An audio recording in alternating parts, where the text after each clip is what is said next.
يا أيها الناس اتقوا ربكم الذي خلقكم من نفس واحدة وخلق منها زوجها وبث منهما رجالا كثيرا ونساء واتقوا الله الذي تساءلون به والأرحام إن الله كان عليكم رقيبا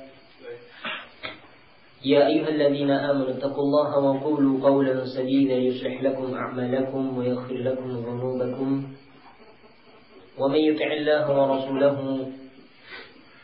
فقد فاز فوزا عظيما أما بعد فإن أصدق الحديث كتاب الله وخير الهدي هدي محمد صلى الله عليه وعلى آله وصحبه وسلم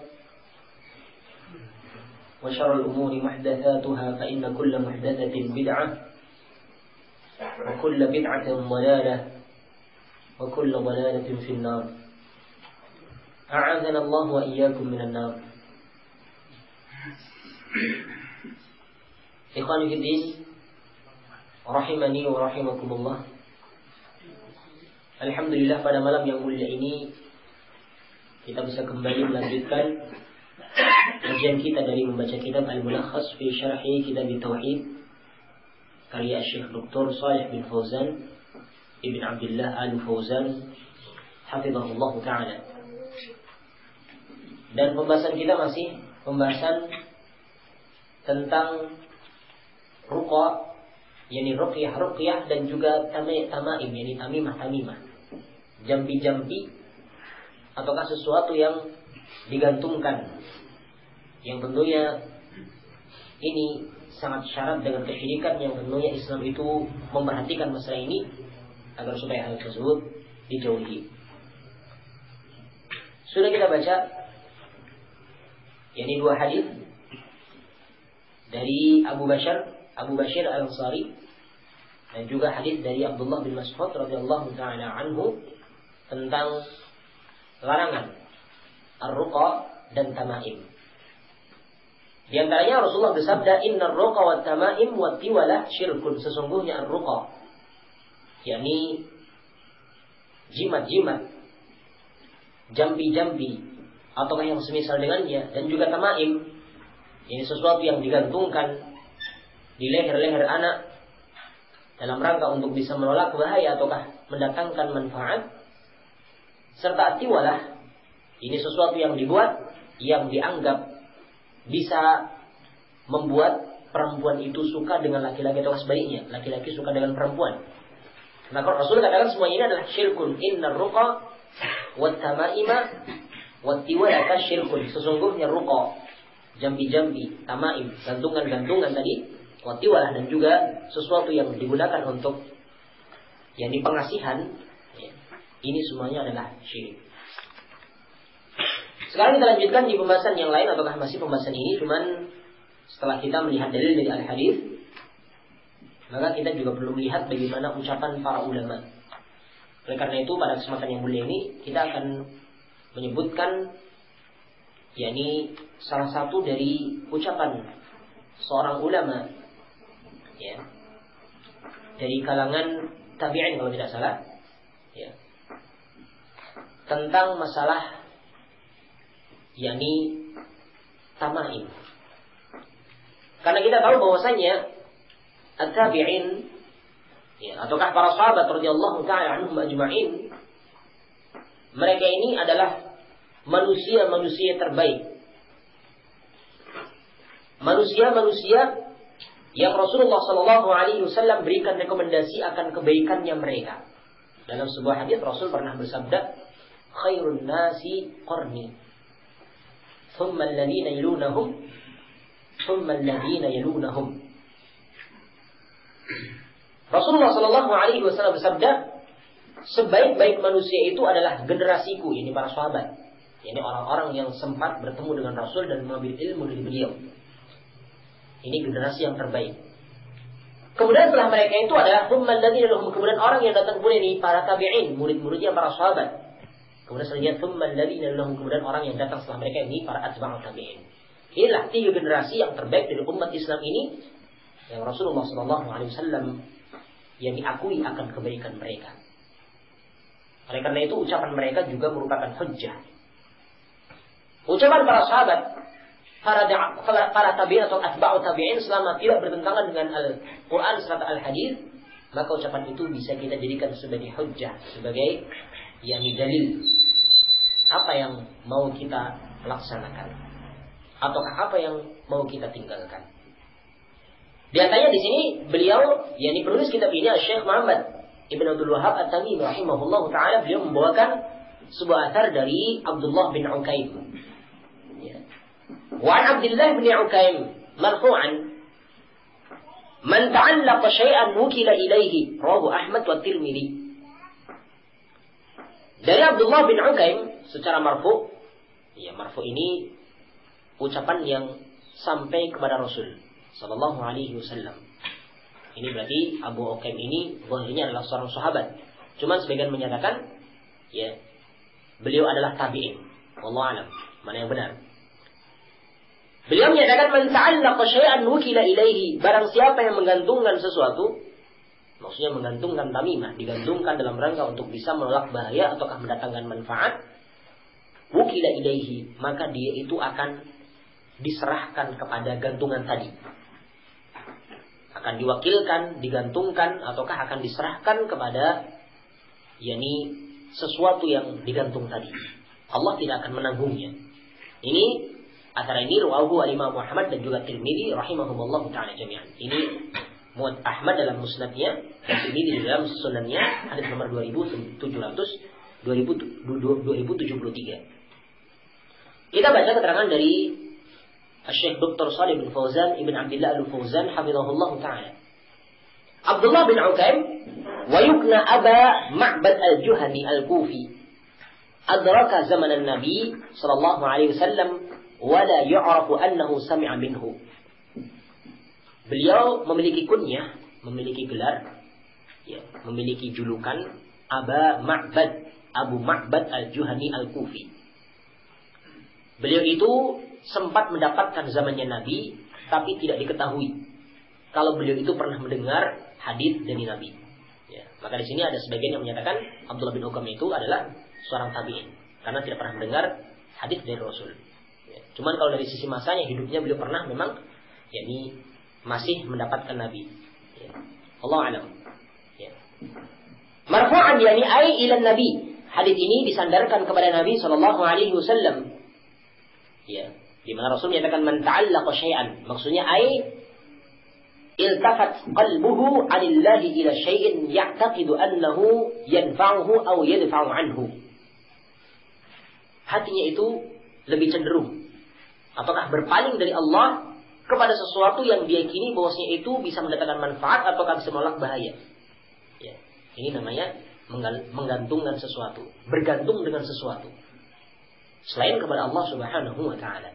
Maka wukila ilaihi, ay wakalahu Allah ila dzalika syai' alladhi ta'allaqahu min dunihi wa qadalahu.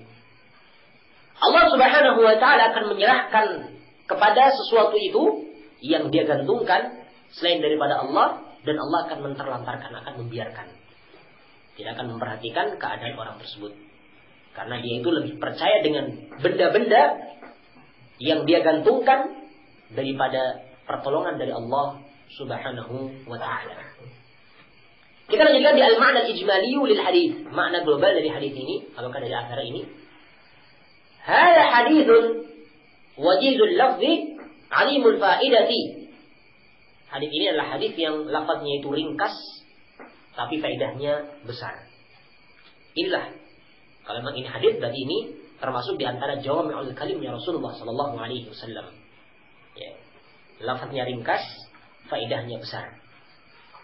Yukhbiru fihi an-nabiy sallallahu alaihi wasallam anna man iltafata biqalbihi aw fi'lihi aw bihima jami'an ila syai'in yarju minhu an-naf'a aw daf'a ad-darri wakalahu Allah ila dhalika syai' alladhi ta'allaqahu. Faman ta'allaqa billahi kafahu wa yassara lahu kull 'asirin. Wa man ta'allaqa bi ghairihi wakalahu Allah ila dhalika al-ghair wa qadalahu. Nabi Shallallahu Alaihi Wasallam menghabarkan dalam hadis yang mulia ini bahwasanya orang yang berpaling dengan hatinya, ataukah dengan perbuatannya, ataukah dengan keduanya secara bersamaan, hatinya juga berpaling, perbuatannya juga berpaling kepada sesuatu yang diharapkan bisa mendatangkan manfaat ataukah menolak mudarat, maka Allah akan serahkan dia kepada sesuatu itu yang dia gantungkan tadi. Faman ta'allaqa billahi kafahu wa yassara lahu kull 'asir.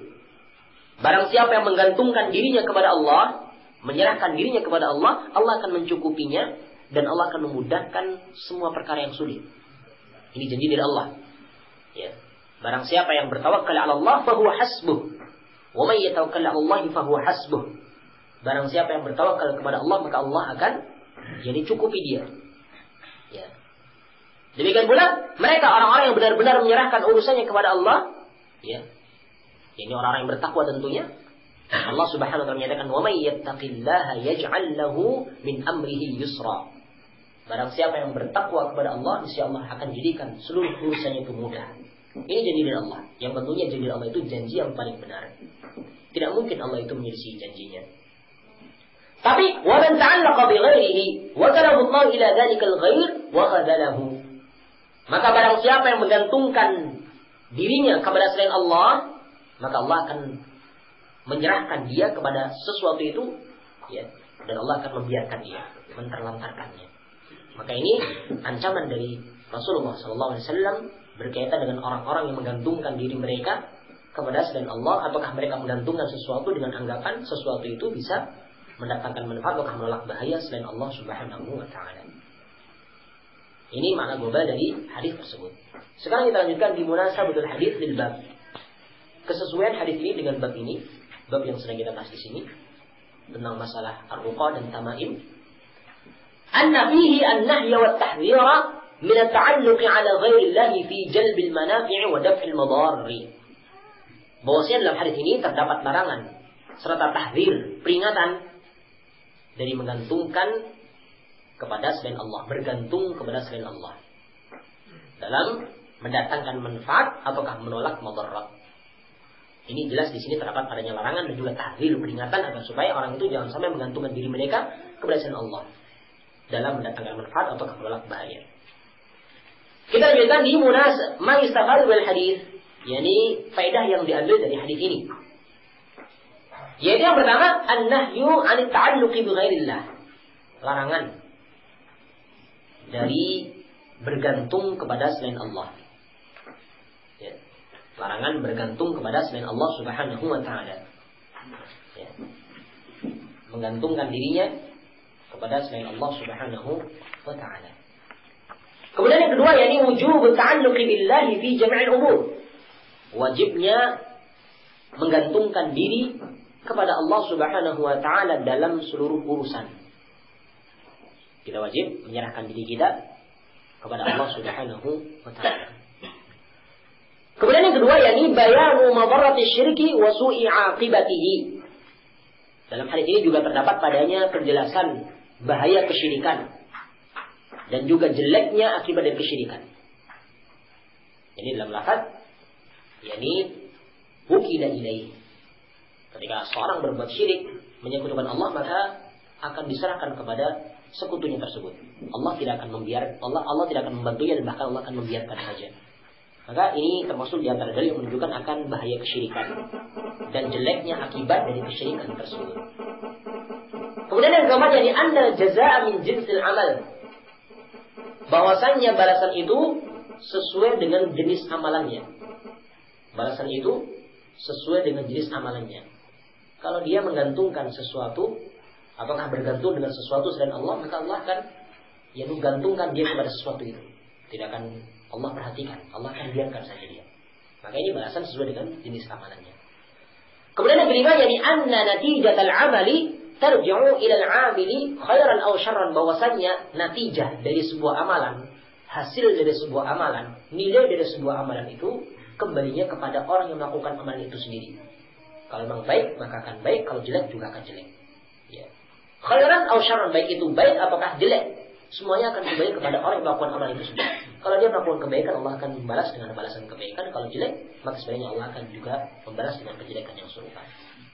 Ini selesai pembahasan dari hadis ini. Kita lanjutkan di hadis yang lain yang masih berkaitan dengan masalah haramnya menggantungkan sesuatu yang dianggap sesuatu itu bisa mendatangkan manfaat atau menolak bahaya. Ini yang dikenal dengan tamimah. Sekarang kita akan baca hadis dari riwayat Imam Muhammad dari hadis Ruwaifi'. Di mana di sini Syekh Muhammad bin Abdul Wahhab At-Tamimi rahimahullah dalam kitab Tauhidnya beliau membawakan hadis dari wara Imam Muhammad an Ruwaifi' radhiyallahu anhu qala qala Rasulullah sallallahu alaihi wasallam ya Ruwaifi' la'alla al-hayata satatulu bika fa'akhbirin nasa anna man 'aqada lihyatahu aw taqallada wataran aw istanja biraji'i dabbatin aw 'amamin fa inna Muhammadan bari'un minhu. Al-Imam Muhammad rahimahullahu taala beliau meriwayatkan di dalam musnadnya dan juga Abu Daud dalam sunannya meriwayatkan sebuah hadis dari Ruwaifi' ibn Thabit radhiyallahu taala anhu. Beliau mengatakan Rasulullah sallallahu alaihi wasallam bersabda, "Ya Ruwaifi'," dengan memanggil namanya.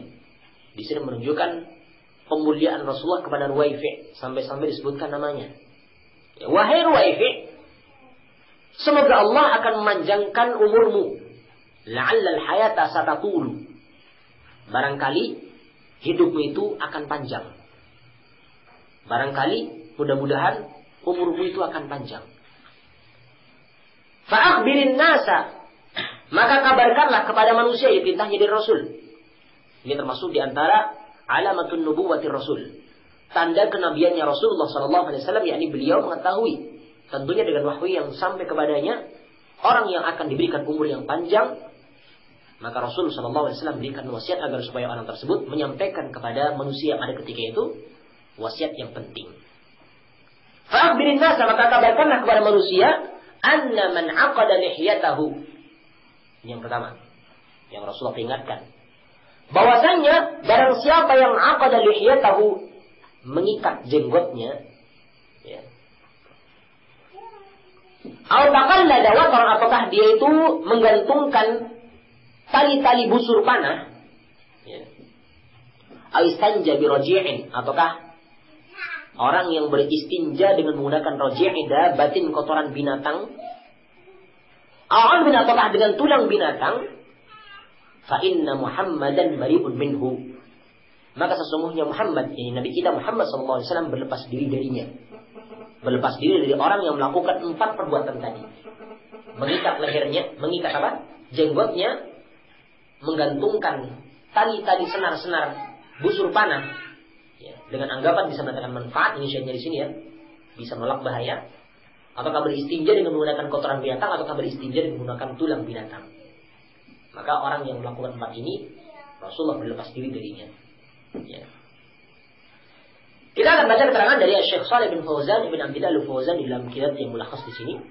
Beliau seperti biasanya beliau menyampaikan penjelasan tentang Ruwaifi'. Ruwaifi' huwa Ruwaifi' ibn Thabit ibn Sakan ibn Ali ibn Harith min Bani Malik ibn Najjar al-Ansari.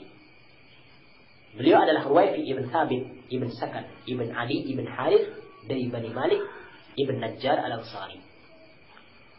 Waliya Barqata wa Tarabalasa. Beliau adalah pemimpin, pernah menjadi pemimpin di negeri Barakah dan negeri Tarabalas, ya. Kemudian faftataha Ifriqiyah sanata 47. Beliau pernah menaklukkan negeri Afrika, yakni benua Afrika, ya, pada sekitar tahun 47 Hijriah. Berarti di sini beliau menunjukkan seorang pemimpin yang handal, seorang panglima yang handal sampai beliau itu bisa menaklukkan benua Afrika pada tahun 47 Hijriah. Wa tuwfiya bi Barakah sanata 56, dan beliau meninggal di negeri Barakah pada tahun 56 Hijriah. Ini sedikit tentang Ruwaifi' ibn Thabit radhiyallahu taala anhu.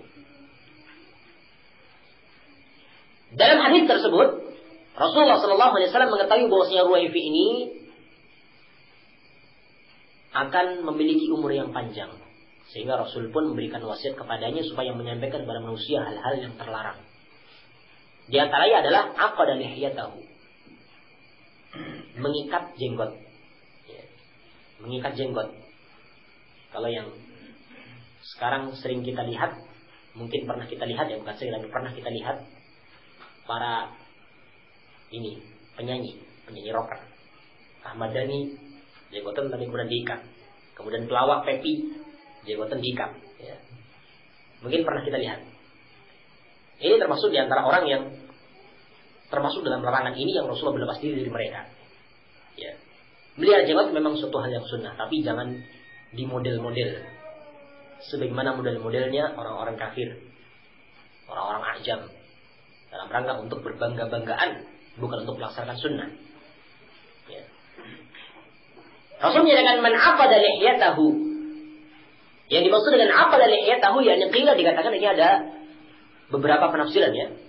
Dikatakan yaitu yang pertama, maknahu ma yaf'aluna lahu fil huruf min fatliha wa 'aqdiha takabburan. Maknanya di sini yang pertama adalah apa yang mereka lakukan ketika peperangan. Baik itu bentuknya itu memilih jenggotnya, ya, mengikatnya dalam rangka untuk takabur, untuk menyombongkan diri. Ya, dipilih, dikelabang, ya, diikat untuk takabur, ya, menyombongkan diri. Ini penafsir yang pertama. Apa dan lihiyatan? Kemudian penafsir yang kedua, waqila ma'nahu mu'alajatus sya'ri, mu'alajatus syi'ri, mu'alajatus sya'ri mungkin di sini tempatnya. Liyata'aqqada wa yataja'ada ala wajhi ta'annuthi wa tana'umi.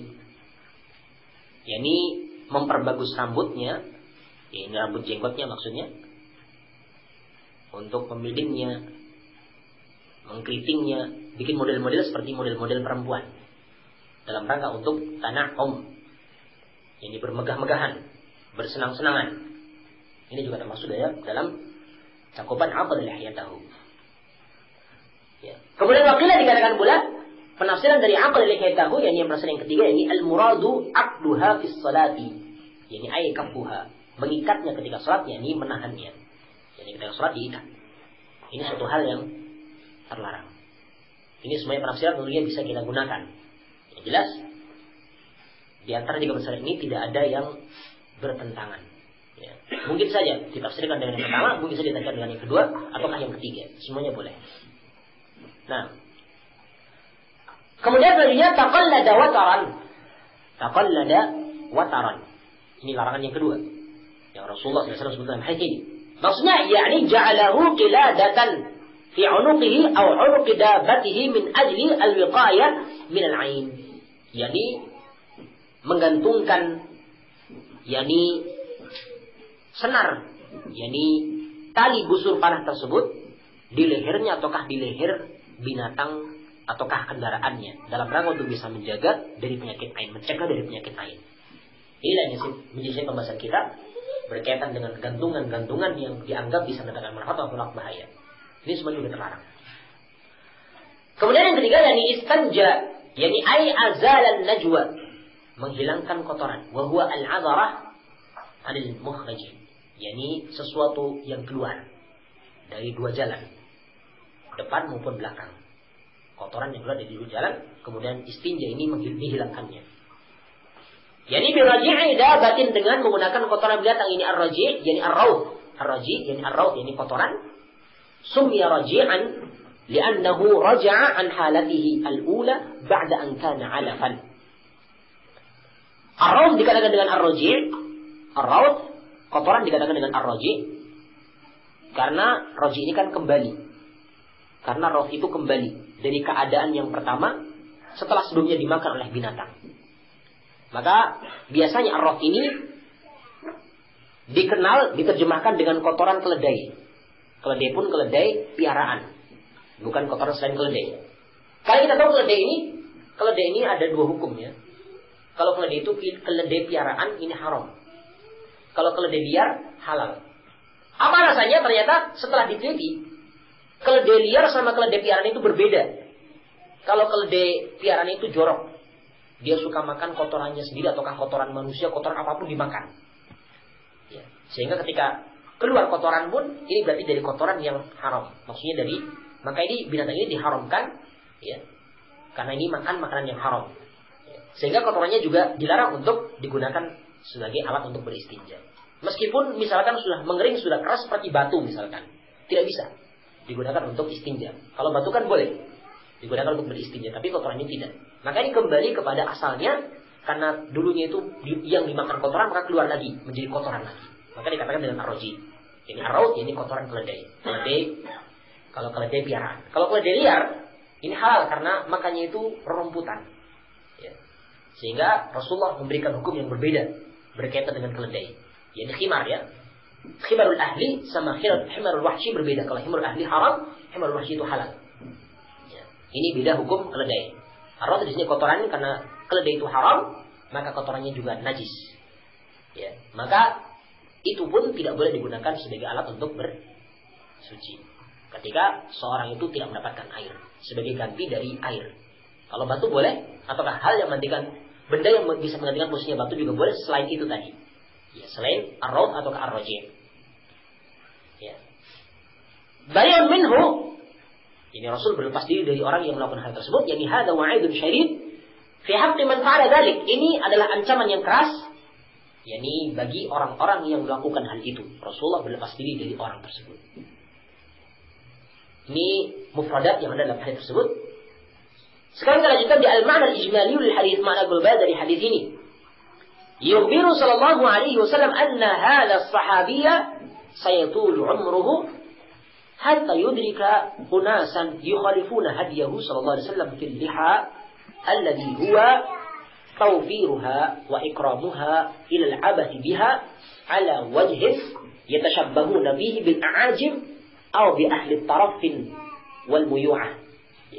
بأهل الطرف والميوعة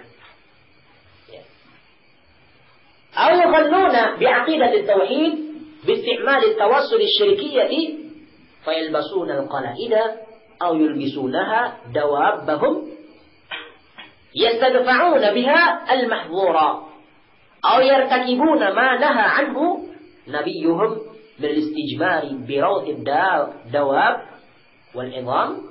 فأوصى النبي صلى الله عليه وسلم صاحبه أن يبلغ الأمة anna nabiyaha yatabarra'u mimman yaf'alu syai'an min dzalik. Mana global dari hadis ini? Dalam hadis tersebut, An-Nabi sallallahu alaihi wasallam menghabarkan bahwasanya sahabat yang mulia ini, yakni Ruwaifi ini akan panjang umurnya. Sampai dia itu menemui orang-orang yang menyisihi petunjuknya Nabi berkaitan dengan jenggot. Yang harusnya mereka piara, harusnya mereka muliakan, tapi mereka sia-siakan dengan cara yatashabbahu nabi bil a'ajib. Mereka tasyabbuh dengan jenggot yang harusnya itu sunnah, tapi mereka jenggotnya dibuat tasyabbuh dengan a'ajib, orang-orang asing, orang-orang ajam. Ataukah tasyabbuh dengan ahlul taraf wal muyu'ah, yakni orang-orang yang suka bermegah-megahan, orang-orang yang suka berubah-ubah. Ya.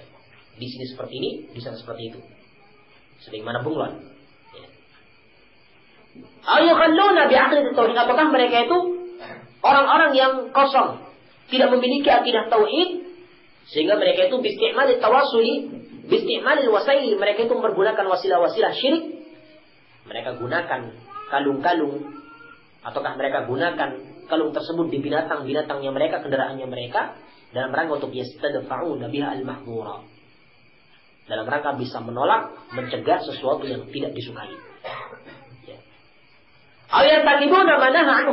Ataukah mereka itu nanti, orang yang di akhir zaman nanti, orang yang datang kemudian itu akan melakukan apa yang Nabi yang mereka larang. Ini berupa istijmar birotid dawab wal idham. Beristijmar yakni bersuci dengan menggunakan kotoran binatang dan juga menggunakan tulang belulang. Ya. Maka Nabi SAW mewasiatkan kepada sahabat yang mulia ini, yakni Ruwaifi, untuk menyampaikan kepada umatnya dari nabinya, bahwasanya Nabi sallallahu alaihi wasallam itu berlepas diri dari orang-orang yang melakukan sesuatu dari hal itu tadi, dari 4 perkara tadi. Dan yang pertama tadi, yakni mengikat jenggotnya, menggantungkan gantungan-gantungan dengan anggapan bisa menolak bahaya, ataukah beristinja dengan menggunakan kotoran binatang, ataukah dengan tulang yang keempat. Maka Rasul peringatkan bahwasanya melakukan 4 hal ini Rasulullah berlepas diri darinya. Ya. Mursal hadis dilaksanakan hadis ini dengan bab yakni anna fihi an-nahya an taqlidil awtar li daf'il mahdhurat wa annahu syirkun li'annahu la yaqdiru ala dhalika illa Allah. Kesesuaian hadis ini dengan bab bahwa dalam hadis ini terdapat padanya larangan dari menggantungkan autar, tali-tali busur panah untuk bisa menolak sesuatu yang membahayakan, dan bahwa ini adalah syirik. Karena tidak ada yang bisa menolak bahaya, ya, menolak hal itu kecuali Allah Subhanahu wa taala. Maka ini hadis ini tentunya sangat sesuai dengan pembahasan kita kali tentang masalah hal-hal yang syirik yang digantungkan di sesuatu. Ya. Kita lanjutkan di masalah dari hadis faedah yang diambil dari hadis ini. Yang pertama yakni alamun min a'lamin nubuwati. Fa inna ruwayfi'an talat hayatuhu ila sanata 56. Hadis yang pertama ataukah faedah yang pertama dari hadis ini, di sini terdapat padanya salah satu tanda dari tanda-tanda kenabian. Ya. Karena sesungguhnya Ruwayfi, sebagaimana Rasul kabarkan tadi, ya, bahwasanya Ruwayfi ini benar-benar beliau itu memiliki umur yang panjang. Setelah Rasulullah tadi doakan, la'allaka, ataukah Rasulullah SAW mengatakan la'allal hayata satatul, maka ternyata Ruwayfi pun seperti ini. Beliau itu memiliki umur yang panjang sampai beliau itu, yakni hidupnya itu sampai tahun 56 Hijriah. Ya. Maka ini termasuk di antara salah satu tanda dari tanda-tanda kenabian beliau. Bukan berarti beliau itu tahu perkara gaib, bukan. Tapi beliau tahu hal tersebut karena apa yang telah Allah wahyukan kepadanya. Ya. Kemudian yang kedua yakni wujubu ikhbarin nasi bima umiru bihi wa nuhu anhu mimma yajibu fi'luhu aw tarkuhu.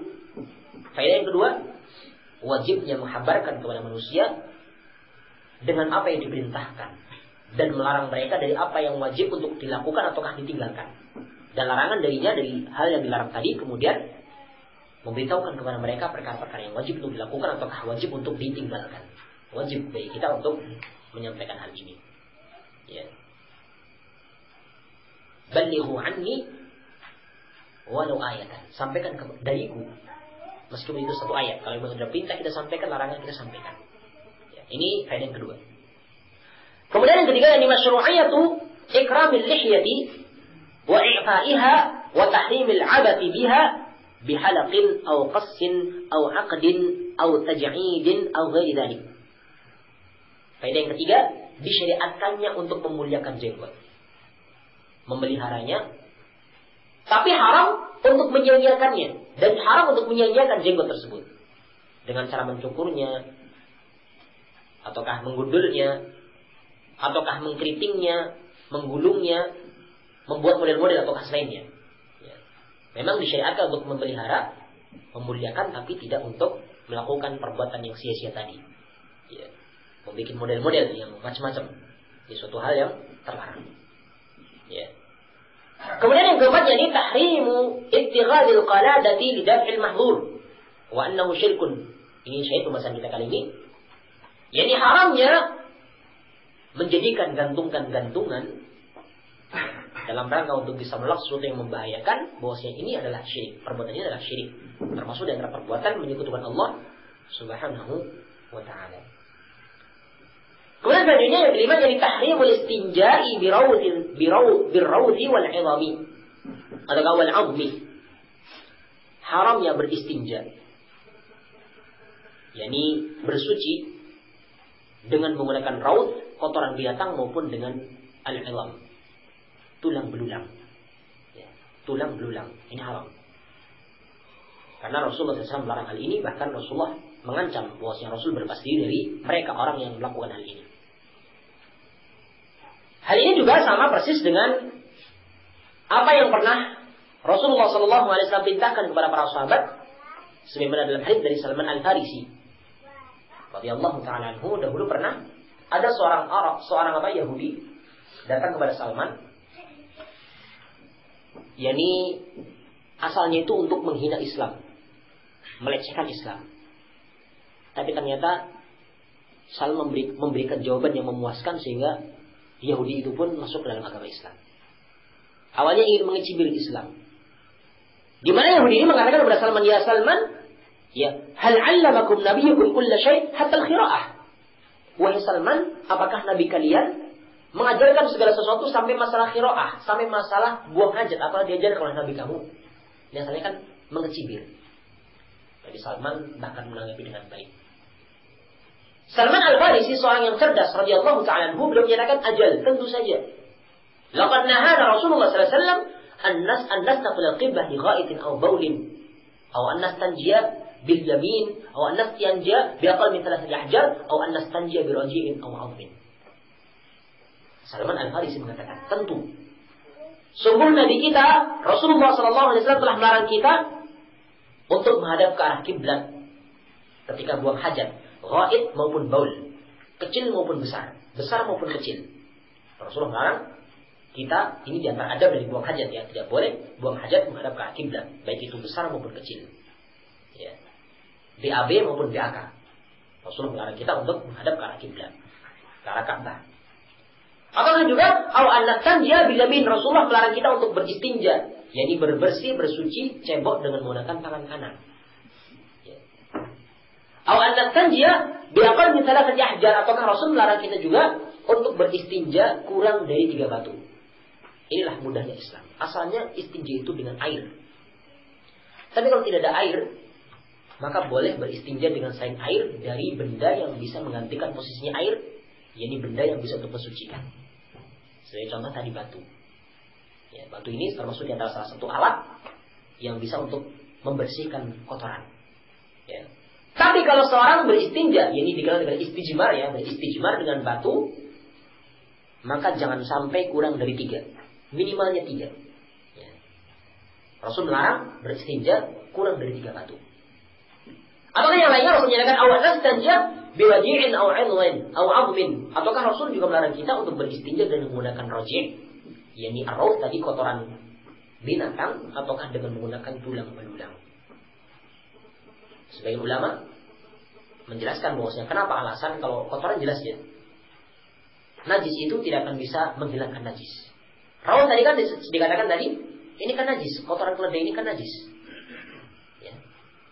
Berdasarkan hadis dari Abdullah bin Abbas juga pernah ketika itu Rasulullah SAW beristinja, mau buang hajat kemudian perintahkan kepada Abdullah bin Abbas untuk mencari batu. Tolong carikan saya batu. Abdullah cuma dapat 2. Satunya bingung apa? Ada benda keras, kecil keras, seperti batu. Diambillah oleh Abdullah bin Abbas dan sampaikan kepada Rasulullah SAW. Ini Rasul, ini batunya yang untuk beristinja. Sudah dikasihkan. Rasul cuma ambil 2 sendiri, buang. Hada rawthun, ini kotoran. Tidak boleh untuk digunakan bersuci. Ini dalil menunjukkan bahwasanya benda tersebut tidak bisa digunakan untuk bersuci dan ini bahkan najis. Ya. Ini kotoran. Adapun tulang, sebagian ulama beralasan karena tulang belulang ini, tulang belulang binatang yang kita sembelih dengan cara yang halal ataukah tulang belulang yang lainnya itu, sebagian ulama menyatakan bahwasanya itu adalah makanannya saudara kita dari kalangan bangsa jin. Kalau tulang belulang yang disembelih oleh kaum muslimin dengan halal, maka tentunya ini untuk makanan para jin-jin yang muslim. Kalau tulang belulangnya bangke-bangke yang ada, atau yang disembelih dengan selain Allah, dengan selain nama Allah, maka ini ini makanannya jin-jin yang kafir. Ini sebenarnya menyatakan seperti itu. Kenapa? Alasan kenapa tidak boleh untuk dijadikan sebagai alat untuk bersuci. Karena tentunya makhluk halus itu kan jahat. Jin itu kan jahat. Jadi kalau ada orang yang yakni coba-coba untuk mengusik makanannya, mengotori makanannya, tentunya mereka itu akan marah. Ya kita saja. Ya. Kalau makanan kita itu diusik, dikotori, kita juga akan marah, apalagi mereka. Ya, makhluk halus, yakni para jin-jin juga akan marah. Maka seperti ini Rasulullah perhatikan sehingga Rasulullah melarang umatnya untuk beristinja dengan menggunakan tulang belulang. Ini poin yang kelima dalam hadis ini. Kemudian yang keenam, yakni anna hadhil jara'im al-madhkurah bil kabair, bahwasanya perbuatan dosa yang disebutkan di sini adalah termasuk di antara kabair, termasuk di antara dosa besar. Ya, karena Rasulullah SAW sejajarkan aqdul lihyah, yakni mengikat jenggot, dan juga kesyirikan dengan taqlidul autar, yakni menggantungkan tali-tali busur panah, ya. Ataukah istinja dengan menggunakan kotoran ataukah dengan menggunakan tulang belulang. Maka sudah menyatakan bahwasanya 4 perbuatan ini termasuk di antara kabair, dosa-dosa besar. Allah Ta'ala, ini 6 poin, 6 faedah yang kita simpulkan dari hadis Huwaifi yang telah kita bacakan tadi.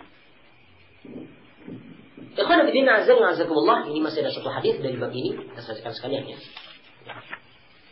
Wa an Sa'id ibn Jubair qala man qad'a tamimatan min insanin kana ka'adli raqabah rawahu Waki'.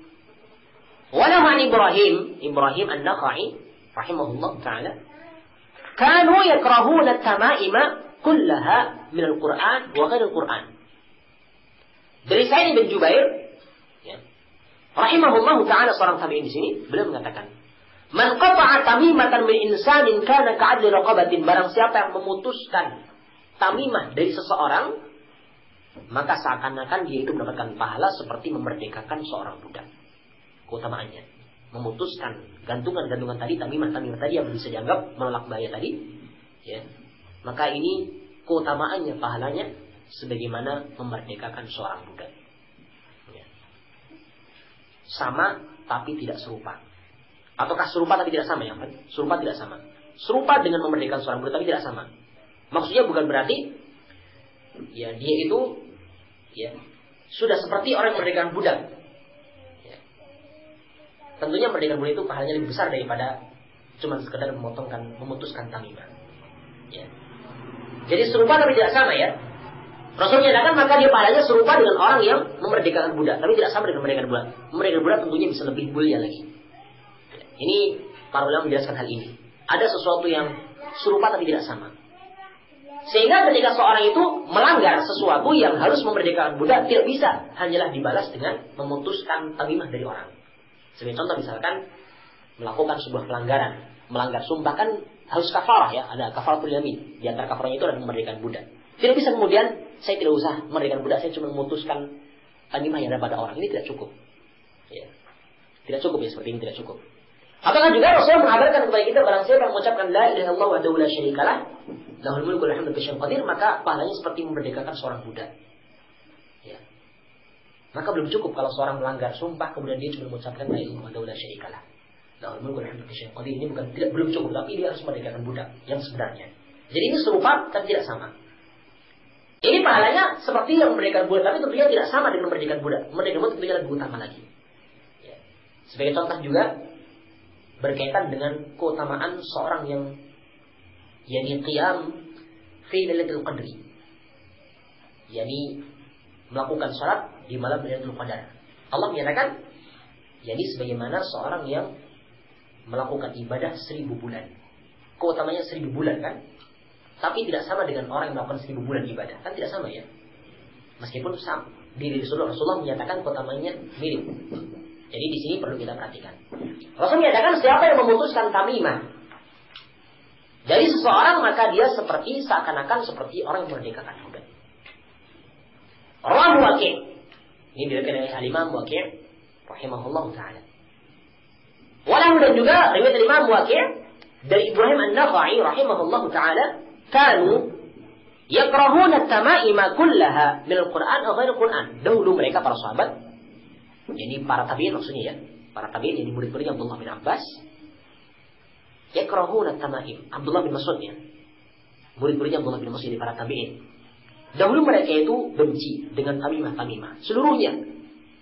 Baik itu tamimah yang terbuat dari Al-Quran maupun dari selain Al-Quran. Mereka benci, tidak suka dengan hal itu. Para tabi'in rahimahullah ta'ala jami'an.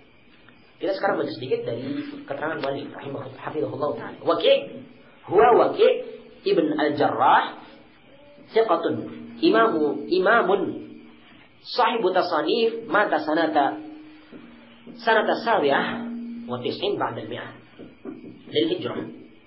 Waki', beliau adalah Waki' ibn Jarrah.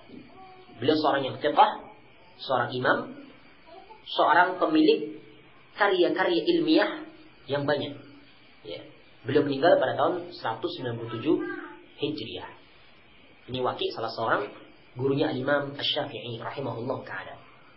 Nah, Ibrahim ini huwa Imam Ibrahim An-Nakha'i, thiqah, beliau juga seorang yang thiqah, seorang yang terpercaya. Min kibaril fuqaha, termasuk di antara ahli fikih yang kibar, yang senior. Mata sanata 97, beliau meninggal pada tahun 96 Hijriah. Ibrahim An-Nakha'i rahimahullah ta'ala. Ka'adli raqabah, yani ay kana lahu mithlu thawabi man a'taqa raqabah. Ya. Seakan-akan bagi dia itu seperti pahala orang yang memerdekakan budak.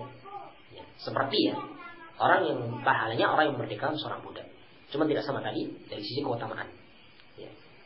Walahu ay warwa Waki' aidha, yani maksudnya milik Al-Imam Waki'. Maksudnya Al-Imam Waki' meriwayatkan hadis ini juga. Wa kana maksudnya adalah ay ashab Abdullah bin Mas'ud wa hum min sadati tabi'in. Maksudnya wa kanu yakrahuna tamaim. Dahulu mereka itu membenci tamimah. Maksudnya mereka ini adalah ashab Abdullah. Ini para murid-muridnya Abdullah bin Mas'ud, dan mereka ini adalah para pembesarnya tabi'in. Ya. Makna al-atharaini ijmalan. Makna dua athar ini secara global. Al-ikhbaru anna man azala an insanin ما يعلقه على نفسه لدفع الآفات فله من الثواب مثل ثواب من أعتق رقبة من الرق لأن هذا الإنسان صار بتعليق التمائم مستعبدا للشيطان فإذا قطعها عنه أزل عنه رق الشيطان. ويحكي إبراهيم النخعي عن بعض سادات التابعين أنهم يعممون المنع من تعليق التمائم ولو كانت مكتوبا فيها قرآن فقط سدا للذريعة. Mana dua asar ini secara global, asar dari Al-Imam Sa'id Ibn Jubair dan juga Ibrahim An-Nakha'i di sini. Di sini terdapat padanya kabar, ya, bahwasanya orang yang menghilangkan dari seseorang apa yang digantungkan, baik itu pada dirinya, untuk bisa menolak bahaya al-afat, maka baginya itu seperti pahala orang yang memerdekakan budak dari perbudakan. Karena orang ini, manusia ini yang menggantungkan sesuatu tadi dalam rangka untuk bisa menolak bahaya, orang ini sudah menjadilah bita'lil ketamaim dengan gantungan tamimah tadi itu menjadi musta'bidan bisyaitan, menjadi orang yang menjadi hamba-hambanya syaitan, budak-budaknya syaitan. Maka kalau dia putuskan gantungannya tadi, maka dia berarti sama dengan menghilangkan darinya perbudakan dengan syaitan. Dihilangkan darinya perbudakan dengan syaitan. Demikian pula Al-Imam Ibrahim An-Nakha'i juga menceritakan dalam hadis tersebut tentang sebagian pembesar para tabi'in. Bahwasanya mereka ini, para pembesar tabi'in ini, yu'ammimun al-man'a min ta'liq at-tamaim. Mereka itu melarang secara umum dari menggantungkan tamimah. Meskipun tamimah itu tertulis padanya Quran saja, tidak ada yang lainnya, tapi mereka itu tetap melarang secara umum. Ya, sebagai saddan lidzari'ah, sebagai bentuk untuk mencegah sesuatu yang akan membahayakan. Ya. Ini para tabi'in rahimahumullah ta'ala, mereka tidak suka dengan tamimah meskipun itu terbuat dari Al-Quran.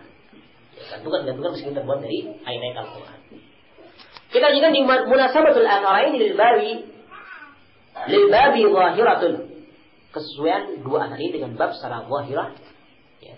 Fa inna fihi ma hikayat al-man'i min ta'liq at-tama'im mutlaqan an haula'il ajillai min sadat tabi'in. Sesungguhnya dalam kedua asar tersebut terdapat hikayah, terdapat sebuah kisah, sebuah cerita, ya, tentang larangan dari menggantungkan tamimah secara mutlak. Cerita ini diambilkan dari al-ajilla, orang-orang mulia dari kalangan sadat tabi'in, dari kalangan para penghulunya tabi'in, para pembesarnya tabi'in. Ini jelas ya masalah sesuai dengan pembahasan kita kali ini tentang larangan dari tamimah. Kita lanjutkan lima istafadu bil atharain. Jadi faedah yang diambil dari dua athar ini, yaitu yang pertama yakni fadlu qat'i tamaim. Lianna dzalika min izalatil munkar wa takhlisin nasi min asy-syirki. Keutamaan memutuskan tamimah, memutuskan gantungan-gantungan, melepaskan gantungan-gantungan tadi, karena hal itu termasuk di antara bentuk menghilangkan kemungkaran dan membersihkan manusia dari kesyirikan. Kemudian yang kedua yakni tahrimu ta'liq at-tama'im mutlaqan walau kanat min al-Qur'an 'inda jama'atin min at-tabi'in. Haramnya menggantungkan tamimah secara mutlak. Meskipun tamimah itu terbuat dari Al-Qur'an, ini menurut sekelompok para tabi'in. Ya. Mereka menyatakan haram dan mereka tidak suka dengan tamimah-tamimah, meskipun itu diambilkan dari ayat-ayat Al-Qur'an. Kemudian yang ketiga yakni hirsus salafi ala siyanatil aqidati 'anil khurafat. Semangatnya as-salaf, semangatnya para pendahulu kita dari menjaga akidah dari penyimpangan-penyimpangan khurafat-khurafat yang ada. Mereka betul-betul menjaga hal itu jangan sampai terjadi. Sehingga ya mereka pun ini betul-betul sangat membenci dengan gantungan-gantungan yang ada dalam rangka untuk bisa menolak bahaya meskipun itu diambilkan dari ayat Al-Qur'an. Maka ini beberapa dalil, beberapa athar atau beberapa hadis tentang masalah haramnya tamimah, gantungan-gantungan ataukah ar-ruqa, jambi-jambi atau semisal dengannya yang mereka anggap bisa mendatangkan manfaat atau bisa menolak bahaya. Ini semuanya haram. Karena ini termasuk di antara bentuk yakni menggantungkan sesuatu kepada selain Allah Subhanahu wa taala. Maka di sini menafikan akan murni tauhid seseorang karena dia lebih percaya dengan itu daripada kepada Allah Subhanahu wa taala. Tapi seorang yang beriman, seorang yang muslim hendaklah dia itu tawakal sepenuhnya kepada Allah, menyerahkan diri sepenuhnya kepada Allah Subhanahu wa taala dengan sebenar-benar penyerahan. Sehingga tentunya dengan demikian Allah akan memberikan kepadanya kecukupan, Allah akan berikan kepadanya pertolongan. Tidak usah takut meskipun orang yang mencela. Nah, insya Allah untuk pembahasan yang lainnya berkaitan dengan tabarruk di syajarah atau hajar atau nahwihima. Bagaimana hukum bertabarruk, mencari barokah dengan pepohonan, dengan bebatuan atau yang semisal dengannya. Bagaimana hukumnya yang akan kita lanjutkan di kajian yang datang insya Allah. Wallahu ta'ala a'lam wa a'lam. Mohon maaf. Subhanakallahumma wa bihamdika Assalamualaikum warahmatullahi wabarakatuh.